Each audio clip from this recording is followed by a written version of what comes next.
আজকের এই কনফারেন্সে যারা আমাদের অনুরোধে উপস্থিত হয়েছেন প্রিন্ট এবং ইলেকট্রনিক মিডিয়া সবাইকে ধন্যবাদ।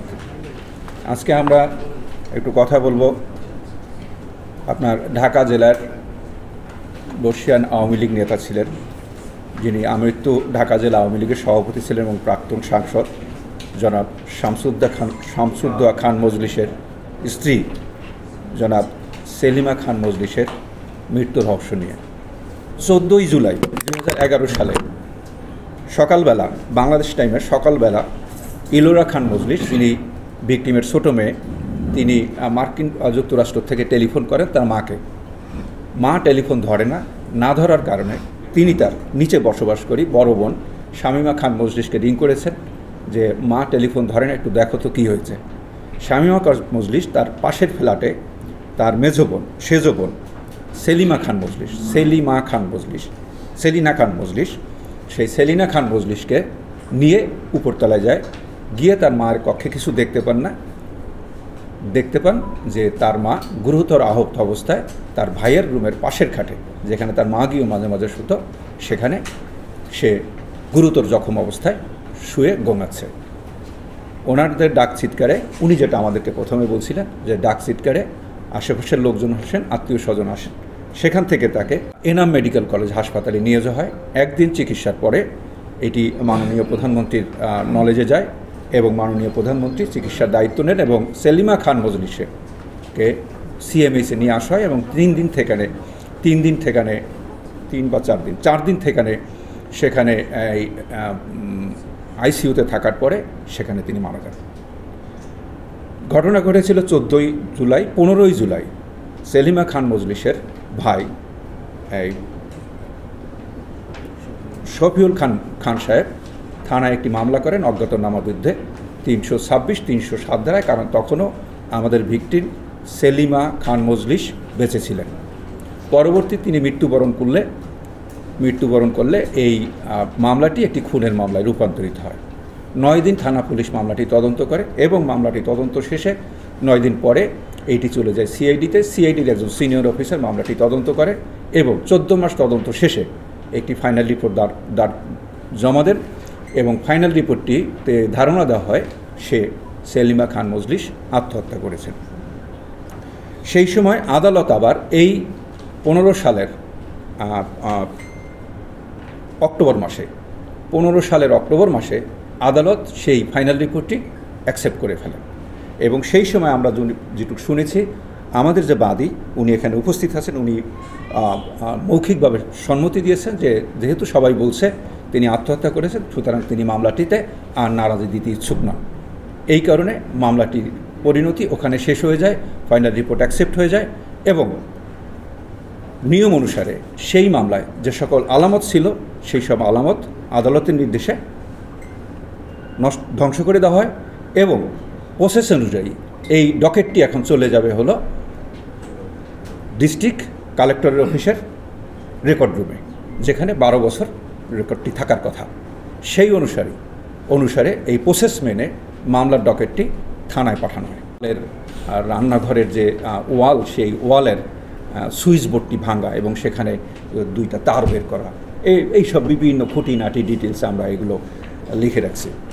তো লিখে রাখার পর আমরা যেভাবে কাজ করি, আবার এই খুঁটিনাটি বিষয়গুলোকে ধরে আমরা কাজ করার চেষ্টা করি। সেই কাজ করার মধ্যে আমরা 3 ভাগ করে ফেলি, আবার বিভিন্নভাবে 3 ভাগ বা 4 ভাগ করে ফেলি। এক ভাগ হলো এটি নিয়ে আমরা আগে কাজ করেছি, এক ভাগ হলো যে ওখানে যারা সেই সময় মাদকাসক্ত ছিলেন বা সেই সময় যারা ওইখানে চুরি চামারি করতেন, এরকম কোনো ঘটনা ঘটছে কিনা সেটি আমরা সংগ্রহ করার চেষ্টা করি। এই প্রায় 10 বছর পর আমরা চেষ্টা করি যে ওই বাসায় কারা কারা সেই সময় আসতেন, যাদের সাথে তাদের ব্লাড কানেকশন নাই, যেমন মনে করেন গৃহকর্মীর স্বামী, কেউ দুধ দিত কিনা, কেউ বাজার করে দিত কিনা, কেউ এইটা করে দিত কিনা, ওইটা করে দিত কিনা, এগুলো। আর একটা গ্রুপকে আমরা ভাগ করি যারা ওনার ব্লাড কানেক্টেড, যেমন মামাতো ভাই, ফুফাতো ভাই, এরা কারা কারা বাসায় আসতেন তারা। এবং আমরা সন্দেহের মধ্যে রাখি, ওনাদের 2 বোনের সামনেই বলি, আমরা সন্দেহের মধ্যে রাখি 4 বোনকে, তাদেরকে একটা ক্যাটাগরিতে ফেলা। ওনারা 2 বোন সামনে আছে, ওনাদের কাছে আমরা ক্ষমা চেয়ে বলি যে ওনাদেরকেও আমরা সন্দেহ মধ্যে, ওনারাও যদি আমাকে বলতেন, ওনারা 2 জন আমাকে প্রকাশ্যে বলছেন যে যদি আপনারা আমাকে সন্দেহ করেন আমাদের 2 বোনকে আমাদেরকে অ্যারেস্ট করেন, ওনারা নিজেরা সবসময় আমাদেরকে বলতো। আমরা এই খোঁজ নিতে গিয়া আমরা দেখি যে কারা কারা ওই বাসায় আসতো। শুনি একজন ইলেকট্রিশিয়ান মাঝে মাঝে আসতো, কিন্তু তার বহুদিন ওই বাসায় আসা যাওয়া নাই। তো আমরা তো ওই যেহেতু আমাদের কাছে কোনো তথ্য নাই, কিছু নাই, তো ইলেকট্রিশিয়ানের সে আবার খুব ভালো জায়গায় আছে। সে গত 30 বছর ধরে এই সাভার থানার মধ্যে, সাভার থানার ইলেকট্রিশিয়ান, সাভার থানার জেনারেটর অপারেটর, সাভার থানার যারা সিভিল কাজ করেন তাদের নিয়ন্ত্রণকারী, এবং পাশেই একটি তার বড় মুদির দোকান আছে। সে ভালো হিসেবে থানায় সবাই খুব গ্রহণযোগ্য ব্যক্তি। এই লোকটা একসময় যাইতো, এখন আর যায় না। কিন্তু ওই যে হঠাৎ করে হচ্ছে যে যেসব কথা আমরা ওনাদের কাছে শুনছি, সেই সব জিনিসের মধ্যে একটা ছিল সুইচ বোর্ড ভাঙা এবং 2টা তার বার করা। এইটার সাথে কোনো লিঙ্ক মিলানো যায় কিনা। আমাদের এই মামলার একটাই ছিল যে যেখানে দেখি বেছাই, এইটাই ছিল আমাদের মূল লক্ষ্য। তো আমরা তাকে নিয়ে আসি, এবং আপনারা জানেন যে থানায় সে একটা বিশ্বস্ত লোক, তাকে আনাও একটু কঠিন। এবং আপনাদের 2-1 আমরা যখন নিয়ে আসছি, আপনাদেরও 2-1 তদবির করেছে যে কেন নিয়ে আসছেন ওরে। আচ্ছা, আমরা নিয়ে আসার পরে যাকে নিয়ে আসি তার নাম হলো সুবল কুমার রায়।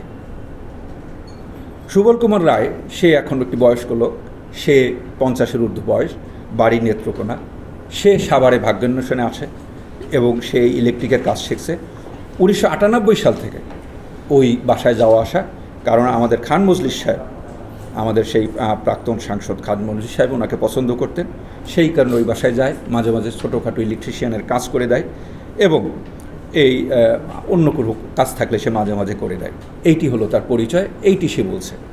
একসময় সে এসে আমাদের যেটি বলে সেইটি সে আদালতে, আমরা তাকে একসময় তাকে অ্যারেস্ট করি, এবং অ্যারেস্ট করার পর তাকে আমরা বিজ্ঞ আদালতে প্রেরণ করি। বিজ্ঞ আদালত এই মাসেই, গত মাসে সে একটি স্বীকারোক্তিমূলক জবানবন্দি দিয়েছেন। সেই স্বীকারোক্তিমূলক জবানবন্দিতে তিনি বলেছেন যে তিনি 1998 সাল থেকে ওই বাসায় যান। একসময় উনি এই আমাদের নিচতলায় বসবাস করি, আমাদের ভিকটিমের বড় মেয়ে শামীমা খান মজলিসের হাজব্যান্ডের সাথে বিভিন্ন ব্যবসা বাণিজ্যে জড়িয়ে যান। সেই সূত্রে আরও বেশি ওই বাসায় যান।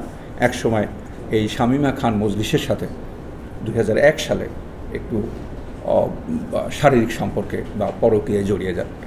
পরকীয়ায় জড়িয়ে যাওয়ার বিষয়টি 2005 সালে জানাজানি হলে একসময় তাকে মারধর করা হয় বা তাকে অপমান করা হয়, এবং সে ওই বাসার থেকে চলে যায়, এবং তাকে বলা হয়েছে আর এইদিকে আসবে না, সে আর যেতেন না।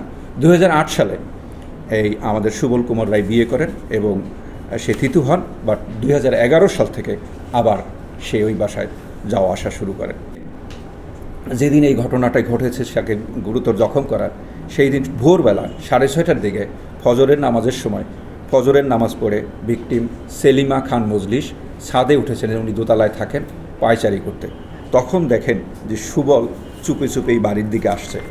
তখন তিনি সুবলকে উচ্চস্বরে চিৎকার করে বলেন যে তুই আবার এই দিকে আসছো, তোরে খুন করে ফেলব। তো উনি এইটা বলে উনিও নিচে চিৎকার করতে করতে নামতেছিলেন, এবং তখন সুবল এবং শামীমা খান মজলিস ওরফে পপি, তিনিও উপরে যান মার চিৎকার থামানোর জন্য। তারা 2 জনে রিকোয়েস্ট করেন, মা চিৎকার চেঁচামেচি করা শুরু করেন।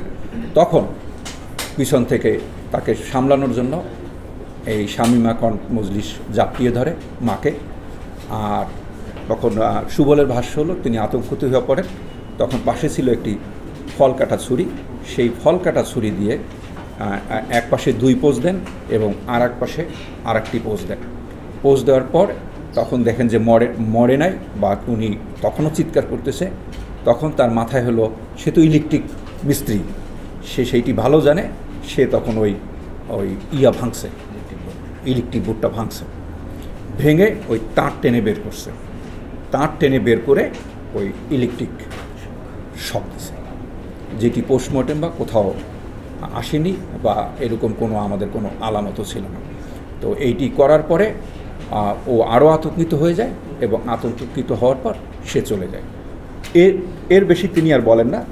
তো এরপরে কিন্তু ঘটনার ডেড বডিটা সে পড়েছিল, এই ঘটনাটি ঘরে হলো রান্নাঘরে, কিন্তু আমরা ইয়াকে পাইছি, আমরা আমাদের যে ভাষ্যগুলো ছিল সেই ভাষ্য অনুসারে আমাদের এই ভিকটিমের যে শরীর শোয়ানো ছিল সেটি ছিল হলো তার সেলের পাশের বেডে। তো তার মানে হলো তাকে নিয়ে আসা হয়েছে, এই কারণে আমরা শামীমা খান মজলিসকে আমরা গ্রেপ্তার করেছি, তাদের 2 মোড়ের অনুমতি নিয়েই আমরা গ্রেপ্তার করেছি।